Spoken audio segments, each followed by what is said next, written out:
21 for 10, fuldt af Rocky PH med 60 meters tillæg til 22 for 10. 2. Kør! Starten er gået med en kanonstart af 8 GM Fairytale, som var tidligt fremme med de hvide forbandager. Til føring gik nummer 2 Stabile Smoky, fuldt af 1 Dancer Rich omgående ud i anden spor. Også på vej derude nummer 4 Regitza Star indvendigt. Frem gik nummer 5 Simoni Smasher, galop for 4 Vax Mølgaard hen igennem første sving. 5. plads til 8 GM Fairytale. Bagved den har vi nummer 7 Pelle Lund. Men i spidsen nummer 2 Smoky, fuldt af 1 Dancer Rich er ud af første sving. 3. plads 4 Regitza Star. Nummer 3 Vax Mølgaard kan slet ikke finde ben, når de er diskvalificeret for galop. Vi er oppe ved de første 5, hvor Smoky bestemmer foran til 23,5, men spørgsmålet er, hvor længe. Dancer Rich sidder udvendigt, så går jeg ned i inderbanen nummer 5 Simonis Smasher.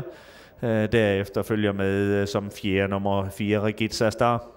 Så følger nummer 8 GM Fairytale bag den, nummer 7 Pellelund. Rocky PH arbejder nu og har fat i Pellelund bagude i feltet, og så er de alle 7 inde i billedet.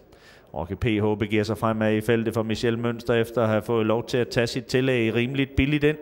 Kommer frem udvendigt. GM Fairytale gik lidt med, så Rocky PH fortsætter fremad. Smoky er på vej op til de første 1000. Har sat tempoet lidt i vejret der. Smoky åbner første 1000 på 20,9. Rocky PH, Dancer Rich er op på ydersiden. Dancer Rich går med Rocky PH nu her, hvor der resterer en omgang, og så løber de 2 favoritter væk fra feltet. Indvendig Dancer Rich, udvendig Rocky PH i en direkte duel. Dem havde de en af også her tidligere på året, hvor Dancer Rich holdt Rocky PH for fadet. Nu trykker den reelt på Dancer Rich, og spørgsmålet er så, om den kan stå imod hurtigklassehesten udvendigt. Rocky PH får overtaget på bagerste langside i føringen med et par længder. Rocky PH forbi stallene, men Dancer Rich hænger rigtig godt på. Rocky PH har også brugt en speed her midtvejs i løbet, og den Dancer Rich er en ret stærk type. Rocky PH, Dancer Rich er fortsat de 2, der kæmper om det. Bagfra kommer de også lidt bedre med og forsøger igen at nå op i fat med de 2 favoritter, men det er svært at nå helt derop. Rocky PH, Dancer Rich, ingenting afgjort endnu. Rocky PH fører med et par længder rundt sidste sving og plejer at trække hele vejen hjem. Dancer Rich er der dog for Nikolaj Stott lige bag ved Michel Mønster, som er lidt urolig i sadlen, om Dancer Rich kan komme op igen. Rocky PH, Dancer Rich forsøger nu her op igennem opløbet. Indvendig Rocky PH, udvendig Dancer Rich lige ved at galoppere for Nikolaj Stott, men kommer nærmere. Rocky PH, Dancer Rich helt op til Rocky PH ind mod stregen. Indvendig Rocky PH, udvendig Dancer Rich, og så bliver der kamp nu på stregen. Rocky PH tror jeg holder hjem foran Dancer Rich, men det var tæt. GM Fairytale, Simoni Smasher, Pelle Lund derefter.